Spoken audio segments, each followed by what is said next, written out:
भंडारा गोंदिया जिला वासियों के लिए खुश खबर है। अब आपका मनपसंद channel BS crime India news अब आपके केबल नेटवर्क पर, जी हां, अपने केबल नेटवर्क के एशियन चैनल नंबर 50 पर उपलब्ध है। BS क्राइम इंडिया न्यूज पर खेल, राजनीतिक, क्राइम, साहित्य व अन्य खबरें प्रकाशित की जाती है। हमारे साथ जुड़ने के लिए तथा हमारे चैनल में खबरें, विज्ञापन आदि के लिए संपर्क करें 8669151757 पर।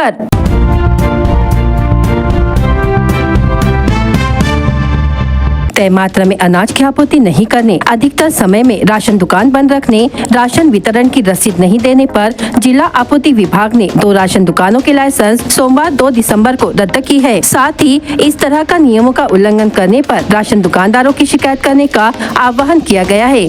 कार्रवाई में गराडा ग्राम की मंजूषा मनोज जगनाडे और भंडारा शहर के नरकेसरी वार्ड की श्वेता सेलोकर के नाम पर मौजूद दुकानों का समावेश है। इन दुकानदारों द्वारा राशन धारक को उचित प्रमाण में राशन का वितरण नहीं किया जा रहा था। अनाज वितरण की रसीद नहीं दी जा रही थी। पूर्ण समय दुकान शुरू नहीं रखा जाता था। आपूर्ति विभाग ने दोनों अनाज दुकानों के गोदामों में गड़बड़ी पाई, जिसके चलते जिला आपूर्ति अधिकारी नरेश वंजारी ने दोनों दुकानों पर कार्रवाई की। जिला आपूर्ति विभाग भंडारा के माध्यम से राष्ट्रीय अन्न सुरक्षा अधिनियम 2013 के तहत लाभ लेने का आह्वान किया। साथ ही दुकानदार द्वारा किसी तरह की गड़बड़ी की गई तो इसे लेकर जिला आपूर्ति अधिकारी कार्यालय में अथवा दिए गए क्रमांक 1967-1800-224950 इस क्रमांक पर शिकायत करने का आह्वान किया गया।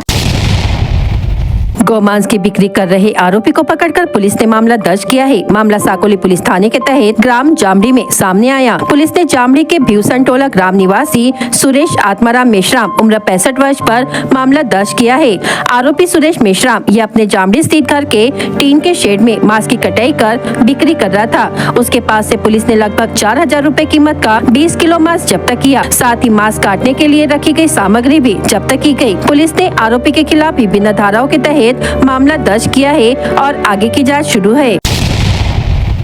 महाराष्ट्र का अगला सीएम कौन होगा, इसको लेकर 10 दिन बीत जाने के बाद भी स्थिति स्पष्ट नहीं हो सकी है। एक तरफ देवेंद्र फडणवीस है, जिनकी पार्टी बीजेपी चुनावों में सबसे बड़े दल के रूप में उभर कर सामने आई है। वहीं दूसरी तरफ एकनाथ शिंदे है, जो खुद को जनता का सीएम बता रहे हैं। ऐसे में विपक्ष महायुति में इस असमंजस की स्थिति पर निशाना साध रहा है। उधर अजित पवार फाइनेंस, PWD और शहरी विकास मंत्रालय पर अपनी नजरें गड़ाए बैठे हैं। शिंदे के बेटे ने पहले ही पिता की जगह डिप्टी सीएम बनने की बात से मना कर दिया है। शिवसेना उद्धव गुट की तरफ से महाराष्ट्र में राष्ट्रपति शासन लगाने की वकालत की गई है। उधर दावा किया जा रहा है कि महाराष्ट्र के मुख्यमंत्री का नाम अब 4 दिसंबर को तय होगा। बीजेपी के पर्यवेक्षक चुने गए विजय रूपानी आज शाम मुंबई पहुंच रहे हैं, जबकि निर्मला सीतारमण 4 दिसंबर को सुबह मुंबई पहुंच रही है। 4 दिसंबर को विधानसभा के विधि मंडल में बीजेपी विधायक दल की मीटिंग होगी। 4 दिसंबर को शाम तक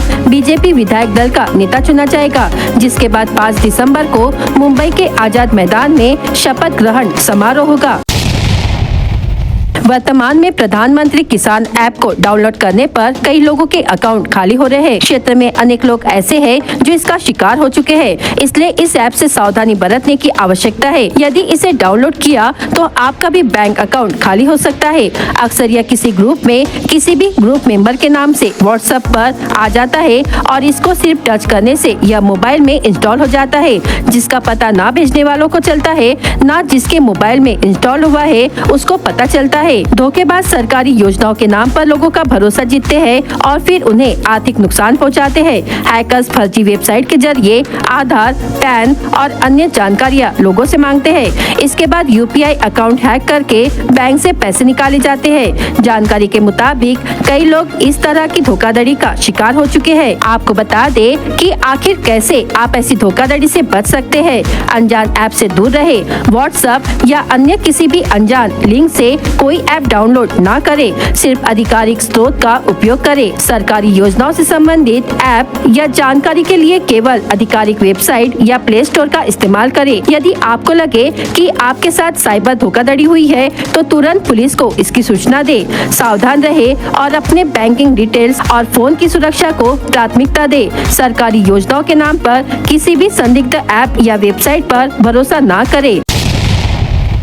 देवरी तहसील के ग्राम अब्दुल टोला के पास 30 नवंबर को सुबह 7:30 बजे के दौरान साकोली डिपो की मानव विकास बस क्रमांक MH40 AQ 6050 बस चालक का नियंत्रण छूट जाने के कारण सड़क किनारे खेत में घुस गई थी।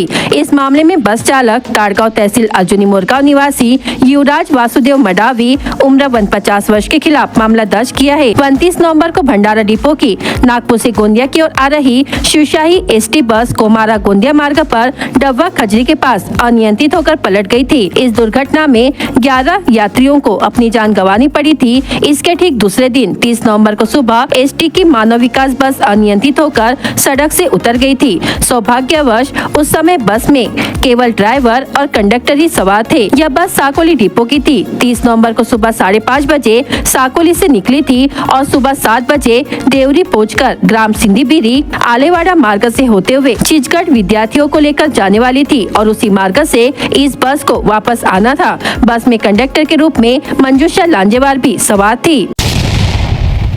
गोंदिया जिले के सड़क अर्जुनी तहसील में राज्य मार्ग क्रमांक 753 पर 29 नवंबर को शिवशाही बस दुर्घटनाग्रस्त होकर 11 लोगों की मौत हो गई थी तो 29 यात्री गंभीर रूप से घायल हो गए थे, जिसके चलते बस के बारे में अब शिकायतें सामने आ रही है। राज्य में अनेक स्थानों पर इससे पहले शिवशाही बस की दुर्घटना घटित हुई थी। उसी प्रकार बस में तकनीकी खराबी होने की बात भी पाई गई थी। इसी दौरान अब राज्य परिवहन महामंडल की ओर से शिवशाही को ब्रेक लगाए जाने की जानकारी सामने आ रही है। ST प्रशासन की ओर से शिवशाही बस की सेवा रोकने का निर्णय लिए जाने की जानकारी प्राप्त हुई है। बस में तकनीकी दोष सामने आने से यह निर्णय लिए जाने की बात ज्ञात होती है। शिवशाही बस बंद कर इस बस का परिवर्तन लालपरी में होने की भी जानकारी सामने आई है।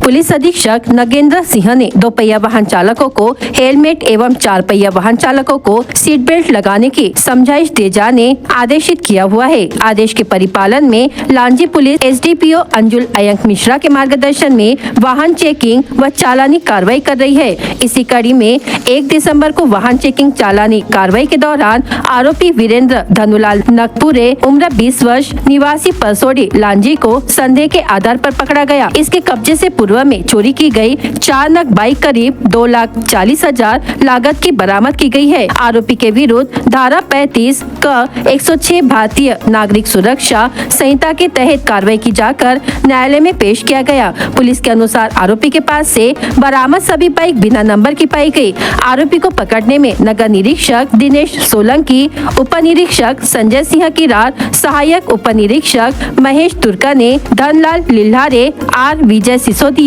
दिलीप यादव, रूप सिंह रावत, सुधीर चौधरी, रुपेंद्र ठाकरे, गोमती टेकाम एवं प्रीति प्रजापति की महत्वपूर्ण भूमिका रही।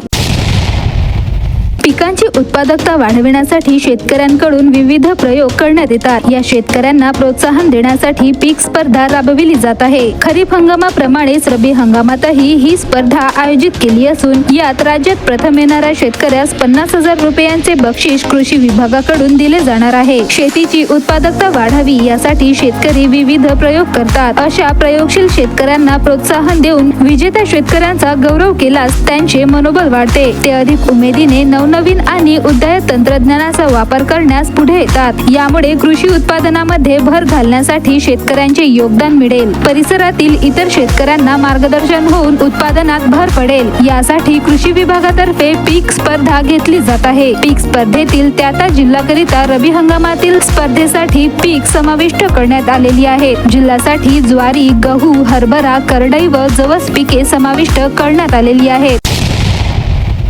BS क्राइम इंडिया न्यूज आपके सामने पेश कर रहा है भंडारा क्राइम वारदात। हर जुर्म से हम आपको कराएंगे अवगत। आपके अपने चैनल पर रोजाना शाम 7 बजे, तो देखना ना भूलिए क्राइम वारदात।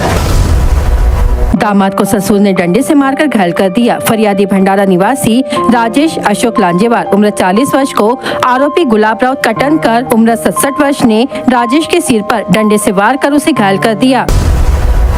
बाइक पर नियंत्रण खोने के कारण युवक सड़क पर गिरकर घायल हो गया। घायल का नाम कराडा निवासी कृष्णा बकाराम खंगार उम्र 30 वर्ष है। इस हादसे में उसके सिर और हाथों में गंभीर चोटें आई। धान फसल की चुराई कर खेत में रखी धान की बोरियां चुराने की घटना बड़ेगांव खेत परिसर में घटी। फिरियादी गुरुदेव मोड़कुमाटे उम्र 55 वर्ष ने धान की खेत में 22 बोरी धान रखा था। इसमें से 10 बोरे अज्ञात चोर ने चुरा लेकर गया। युवक को ईंट मारकर घायल कर देने की घटना आंदलगांव में घटी। फिरियादी संतोष भैया कोटांगले उम्र 37 वर्ष को आरोपी विक्की प्रकाश पाठक उम्र 30 वर्ष ने थप्पड़ मारा और ईंट से मारकर घायल कर दिया।